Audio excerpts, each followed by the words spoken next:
Hey everyone, how you doing today? Topic number 2 with Omar is a particular one that I always want to talk about. And that is because over the years, I've been lucky enough to speak in front of real estate groups, and I made this mistake for years. I talked about all the units we owned. We got the pictures, we got the high fives, we got the applause. And then I would go out to the car afterwards and I would hear people talk about, oh, good for them, but we can't do it. What happened when you talk about owning hundreds of units is people think it is too much. They can't get there.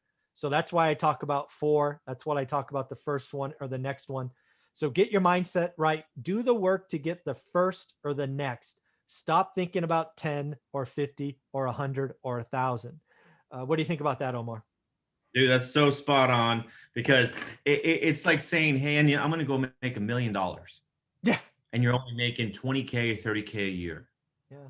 That's just a ginormous gap. Yeah. But it's the same psychology as, okay, you have a home now. And I'm assuming people that are listening, you guys have houses. And if you don't, it's okay. Get the first one.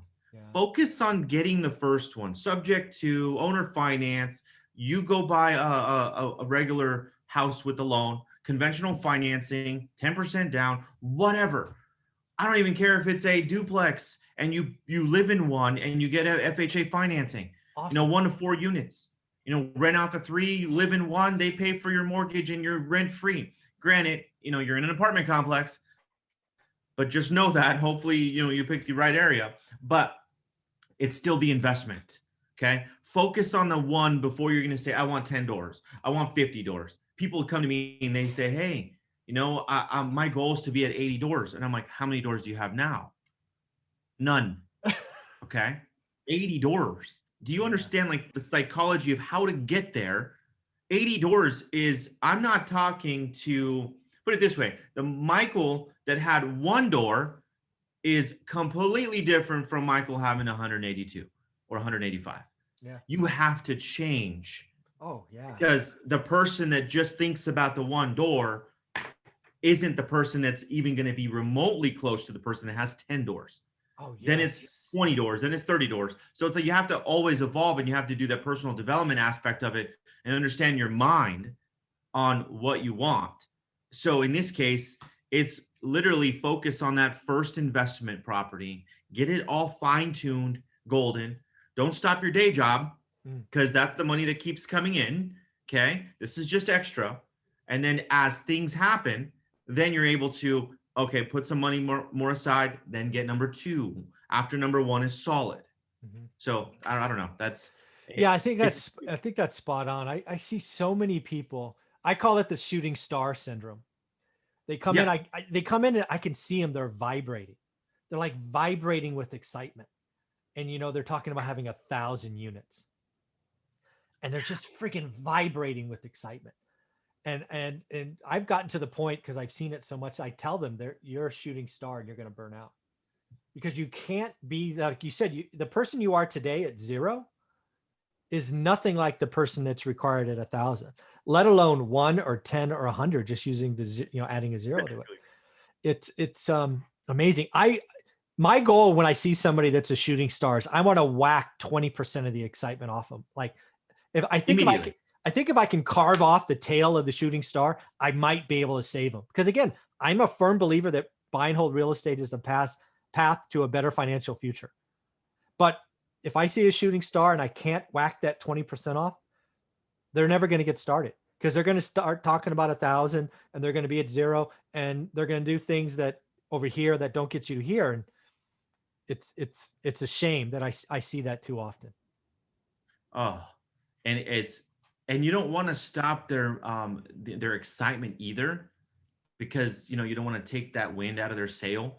Yeah. Like, they're so excited and they're just happy to be in the mix and like, oh, I can't wait. But what's the path to get there? Yeah. Like, it's not all rainbows. Yeah. It's crazy. It's a lot of shit that you're going through and you got to be able to go through it all because your journey wasn't easy. No. And again, this is not tiddlywinks. This is not monopoly. It's you got to realize that the market's going to change. Lending's going to change. I mean, Everything. legislation will change. I mean, just all the stuff that changes around you. You've got to get into the game. And again, you're right. I don't want to take their wind out. That's why I only want to whack 20%. 20%. I think if they can like keep the 80, right, the 80-20 rule. If I can keep the 80, keep them moving forward, and hopefully I put 1 or 2 steps in front of them, I might be able to save them. But if I can't do that, if they're vibrating still after I left them, I like, damn it, lost another one. Because they're just going to give up, right? Because it's like that. It's like trying to get across water without any rocks or whatever it is, or a bridge.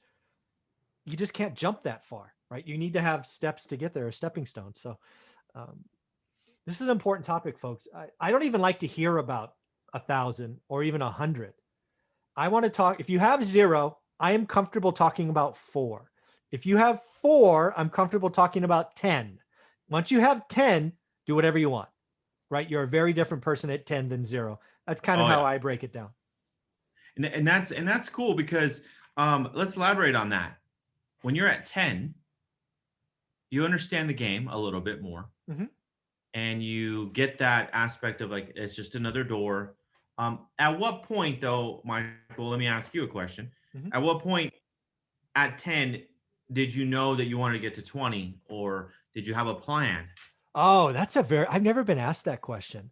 So so let's just be clear why I picked 4 and 10, and then I'll answer that question. Yeah. I picked 4 because those are the easiest to finance. Okay. Right. Historically, right, when I started saying 4, you could only get 4 loans. It has since changed where now you can get 10. That's why 10. Because after 10, as you know, you can't get the cheap money from FHA. It's just not an option. No, you can't. So if you're going to get 11, you're going to be in a different ball game, and you're just going to keep going from there. So that's why 4 and 10 and so on.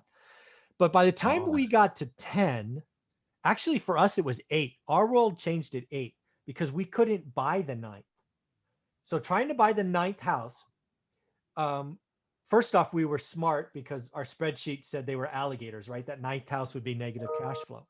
So we go to a real estate meetup, and that's where we learn about small commercial properties, 5 to 20 units. That changed our life. So for 6 years, all I ever looked at was single family homes. For 4 years, I only looked at single family homes in one zip code. Right, back to, focus. After I learned that zip code in 4 years, I did expand to, I think, 3 zip codes, maybe it was 4 zip codes, but I couldn't buy the 9th house. Our world changed when we sold Norris Drive for $264 and we got Vassar 5-plex. It was an aha moment. First off, cash flow exploded. Second off, I didn't get as much cash flow as I expected because managing an apartment is different than a house. I didn't know. No idea. Sure. Nobody told me. And then again, we did it again and again. And we went from 8 to 80 units in about 18 months. So for us, that was pivotal. From 8 to 80 units? 8 to 80 in about 18 months. No new capital. All 1031 exchanges. Oh, that's so sick. Oh my gosh, that is freaking, I don't know if you guys caught that, but yeah. And that's because of affordability. Back to your earlier point, affordability got so low that houses were unaffordable. And the index was screaming, sell. So we sold. And you sold. We sold, and we moved our money into apartments. Everything. That's phenomenal. 18 months, 8 to 80 units. That is sick. No new capital. Wow. That's what's coming for you. Right? That's coming for you, right? Wow. 2.5 years, 3 years, whatever it is, whenever the high desert affordability collapses, you're going to have the same opportunity. It's going to be there for you. Oh. Yeah, I just got to get prepared and buy everything right now. That's it. Hey, that's awesome right there, Michael. That was good. That was so much fire when it comes to the understanding that, and it segued into focusing on one deal. Mm-hmm. And now when your mindset changes after 10, and that makes sense about the 10 loans, because I never thought of it like that. When I went to 10, it's like, all right, cool. Then I'm at 10. Now I got to figure it out. So bought some more subject twos and, bought some better cash that I don't have to worry about. So that's cool too. But it's different. Wow. You went from 8 to 80. That's like the new goal. Shit. I like it. I like to be an And what's inspiration for you. crazy, hey, I'm gonna do something different where I'm gonna go from it's because I got some triplexes and duplexes and Yeah. stuff too, and but I think the next goal is gonna be a 10-plex or a 12 or something like that. Oh, it's gonna be a lot of fun. It's gonna be fun, man. So Dude, that's I love this conversation. Again, folks, if you have 0, your goal is 1. If you have 1, your goal is 4. If you have 4, your goal is 10. After that, do what you want. What do you think? that's perfect. I love it. I love it. Cool. Do what you want after 10. There you go. Thanks, buddy. I appreciate this conversation. It's been a lot of fun.